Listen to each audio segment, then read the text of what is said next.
आप लोग थोड़ा ध्यान दीजिए भाई, आपको सिखाने के लिए वास्तव में याद किया गया, नहीं तो ऐसे एग्जाम्पल की बहुत बड़ी नीड नहीं है। इम्पोर्टेंट बात यह है कि अभी कुछ लोग के माइंड में ये सेटअप बन रहा है कि जो मैंने एग्जाम्पल लिखा है वह एग्जाम्पल मैथ से रिलेटेड है।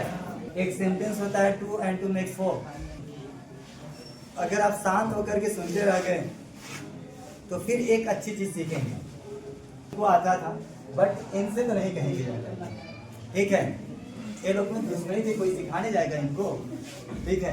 तो मामला दूसरा था, बट हम लोग को क्या करना है, एग्जाम्पल के रूप में एक्सेप्ट करना। चलिए यहाँ पे देखते हैं। देखें लिखा गया था value of cos 90 degree plus theta is minus sine theta. ये मैथ का रूल्स है। अगर आप में से कोई बच्चा जानता है क्या cos 90 minus theta minus sine theta के इक्वल होता है, अगर आप ये जानेंगे तब इस सेंटेंस को बनाने का, इनडायरेक्ट स्पीच बनाने का जो रूल्स होगा वो दूसरा होगा। अगर आप इस बात को नहीं जानेंगे तो ये जो आप बनाएंगे इनडायरेक्ट स्पीच वो दूसरा हो जाएगा। मतलब आपको वैल्यू तो समझना पड़ेगा, बिना वैल्यू का आप एग्जैक्ट नहीं बता पाएंगे। आप में से जो बच्चा है, क्या सब लोग बच्चे हैं, सब लोग जानते हैं कि cos 90 degree plus theta equal to उसका जो वैल्यू होता है वह साइन माइनस साइन थीटा होता है। बहुत लोग जानते हैं होता है, होता है ना। माइनस ही होता है कि प्लस होता है? माइनस होता है। सब लोग को पता है? ये बताएं मिस्टर, आप बताएं माइनस होता है कि प्लस होता है? माइनस। क्यों? क्योंकि जो 90 प्लस थीटा है वो सेकेंड क्वाड्रेंट में, इसलिए वहाँ पर माइनस साइन और उसका रेसिप्रोकल उससे माइनस होता है। क्यों? यही तो जवाब है, ये रूल है। और लोग तो पूछते हैं ना, और लोग से पूछते हैं। कोई और बताना चाहता है? कोई बताना चाहता है? मुझे लग रहा है कोई बताना चाहता है।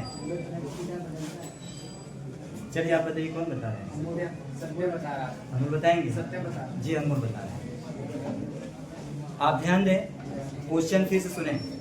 आप में से बहुत सारे बच्चों को एक बात क्लियर हो गया, ध्यान दीजिए, फिर दोबारा नहीं बताया जाएगा। बहुत सारे बच्चों को क्लियर हो गया cos 90 डिग्री प्लस थीटा है, उनका वैल्यू जो होता है माइनस साइन थीटा। ये होता है, ये रूल्स है।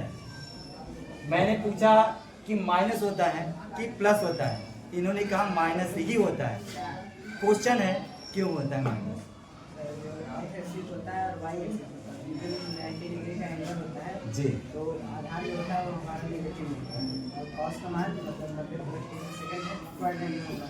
तो जिससे मतलब आधार का मान नेगेटिव हो जाएगा तो आधार बटेगा तो कर्व प्लस में रहेगा और आधार नेगेटिव तो उसका मतलब आपने लाजवाब बताया नहीं, इस दुनिया का बेहतरीन आंसर आपने दिया।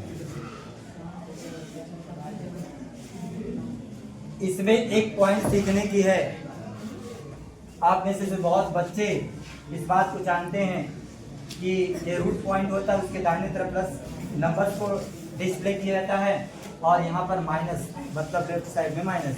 इसी कंडीशन में इसी तरह से जो वाई एक्सिस होता है यहाँ पर प्लस नंबर्स को डिनोट किया जाता है या डिस्प्ले किया जाता है, और जो नीचे की तरफ लिखा गया वाई एक्सिस वो माइनस की तरह, मतलब माइनस वैल्यू को डिनोट किया जाता है इसमें। फिलहाल इम्पोर्टेंट बात क्या समझना था, क्वेश्चन का मेरिट क्या समझना था? समझना ये था कि इस दुनिया में जो ये कॉस लिखा गया है यह एक ट्रिग्नोमेट्रिकल रेशियो होता है, और जो ट्रिग्नोमेट्रिकल रेशियो होता है वो ट्रायंगल में चलता है, स्पेशली राइट एंगल ट्रायंगल में। ट्रायंगल में चलता है, स्पेशली राइट एंगल ट्रायंगल में चलता है। और जब तक राइट एंगल ट्रायंगल नहीं बनेगा तब तक किसी भी ट्रिग्नोमेट्रिकल रेशियो का वैल्यू नहीं निकलता। वैल्यू निकालने के लिए ट्रायंगल चाहिए, और वो भी राइट एंगल ट्रायंगल। इस एंगल के साथ वैल्यू निकालना है, जो वो एंगल होता है वो सेकेंड क्वाड्रेंट में होता है। और सेकेंड में अभी भी जस्ट में खींचा, एक लाइन खींचा तो यहाँ पर अब ट्रायंगल बनकर तैयार हुआ जो कि राइट एंगल ट्रायंगल है। और हमेशा उसमें जो वैल्यू फाइंड आउट करना होता है वो यहाँ पर जो थीटा है इसका डिस्प्ले जहाँ होता है वो एक्यूट एंगल की तरफ होता है, वो भी एक्स एक्सिस के साथ। किसके साथ? एक्स एक्सिस के साथ, तो एक्स एक्सिस के साथ जब यहाँ थीटा आप रखेंगे, ध्यान दीजिए, जब यहाँ थीटा रखेंगे तो बहुत सारे बच्चों को पता होगा थीटा के सामने जो होता है वो लंब होता है, और इसके बाद कर्ण तो आप जानते ही हैं, यहाँ आधार होता है, ये कर्ण होता है, सबसे बड़ी जो भुजा है। आपको एक बात बताने के लिए इतना सब बताना पड़ रहा है, वो माइनस कहाँ से आ रहा है। अब यहाँ पे जो आधार होगा वो माइनस में होगा, आधार किस में होगा, माइनस में होगा, और जो कर्ण होता है वो हमेशा वो तिरछा होता है, किसी एक्सिस से नहीं मतलब होता है, इसलिए उस पर आप मार्क चिन्हित नहीं करते हैं, वो हमेशा प्लस में होता है। मतलब कर्ण चाहे जहां इसमें ट्रायंगल बनाएंगे हमेशा वो प्लस में होता है। लंब और आधार निर्धारित करेगा कि कौन सा त्रिकोणमितीय अनुपात प्लस होगा और कौन सा माइनस होगा। सेकंड की बात है, ये सेकंड आपका क्वाड्रेंट है, आप लोग जानते होंगे, ये थर्ड है, ये आपका फोर्थ होता है, जो लोग पढ़े उनको पता है। यहाँ पर उस त्रिकोणमितीय अनुपात का वैल्यू प्लस रहेगा जिसमें लंब और कर्ण का रेशियो बनता होगा, क्योंकि लंब भी आपका प्लस में है, ये लंब की रेखा प्लस में है और कर्ण हमेशा प्लस में होता है। इसका मतलब कोई भी ट्रिग्नोमेट्रिकल रेशियो अगर सेकंड आपका क्वाड्रेंट में पूछा गया, सेकंड क्वाड्रेंट में पूछा गया, अगर उसमें कर्ण और लंब आता है, आधार नहीं आता, अगर लंब और कर्ण और लंब आता है तो वह क्या रहेगा, वह प्लस में आएगा, और वो लंब और कर्ण किस में आता है, वो साइन में आता है और कोसेक में आता है।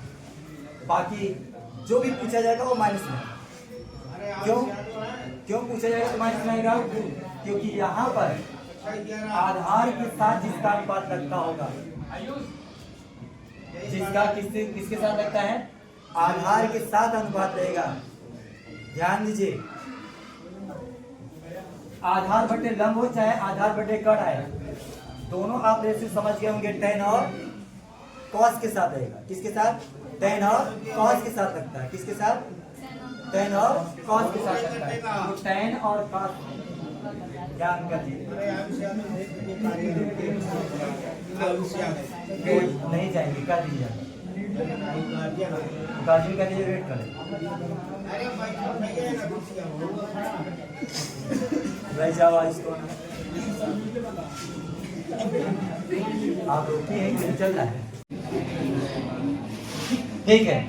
बता ये रहा था कि यहाँ पर जो आपका सेकंड क्वाड्रेंट होता है उसमें कोई भी त्रिकोणमितीय अनुपात पूछा जाएगा, उसका जो वैल्यू आएगा साइन और कोसेक को छोड़कर सबका माइनस आएगा।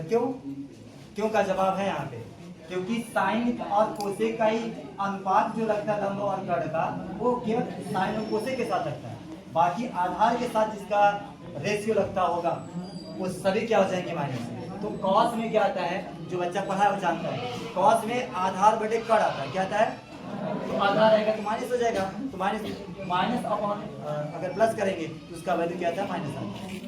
इस वजह से कॉस और सेक, टेन और कॉट उन सभी का क्या आएगा, माइनस में आएगा। इनडायरेक्ट स्पीच में चेंज करने जा रहा हूँ, लिखा जाएगा यहाँ पर, आप समझते हैं राम लिखा जाएगा, सेड आपका बदल जाएगा टोल्ड में, क्योंकि वो असर्टिव सेंटेंस है, आप लोग समझ पा रहे होंगे, ये टोल्ड बनेगा, और फिर यहाँ पर लिखा जाएगा रावण लिखा जाएगा, और दोनों सेंटेंस को जोड़ने के लिए आप दैट इस्तेमाल करेंगे। यहाँ तक क्लियर हो गया। अब इसके बाद का जो वैल्यू लिखा गया था वैल्यू, तो कोई पर्सन प्रोनाउन तो है नहीं, चेंज होगा, आप वही लिखेंगे द वैल्यू, क्या लिखेंगे, द वैल्यू लिखेंगे, और यहाँ की कंडीशन लेके द वैल्यू आप देखो, यहाँ तक सब्जेक्ट है, इसको पूरा लिखना ही पड़ेगा, of cos 90 degree plus theta है।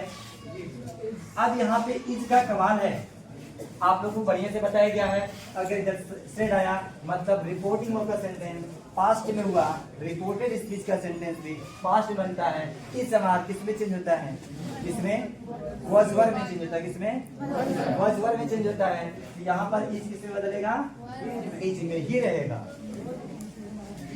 क्योंकि ये जो सेंटेंस लिखा गया है ये यूनिवर्सल ट्रूथ हो चुका है। अब अगर वैल्यू नहीं जानते आप तो यूनिवर्सल ट्रूथ समझ ही नहीं पाते आप। ये पहले हुआ करता था तो आज भी यही वैल्यू होता है, ये पहले नहीं, जब बोला गया था तभी वैल्यू होता था और आज भी वैल्यू यही होता है, मतलब ये चेंज नहीं हुआ। अगर वॉच लगा देंगे तो गलत हो जाएगा। नियम तो वॉच के लिए अलाउ कर रहा है, बट वॉच नहीं लगा सकते हैं। आप क्या लगाएंगे, इज लगाएंगे और इसके बाद करेंगे minus sine theta, full stop, यही इसका डायरेक्ट चुका और आप समझ लेंगे।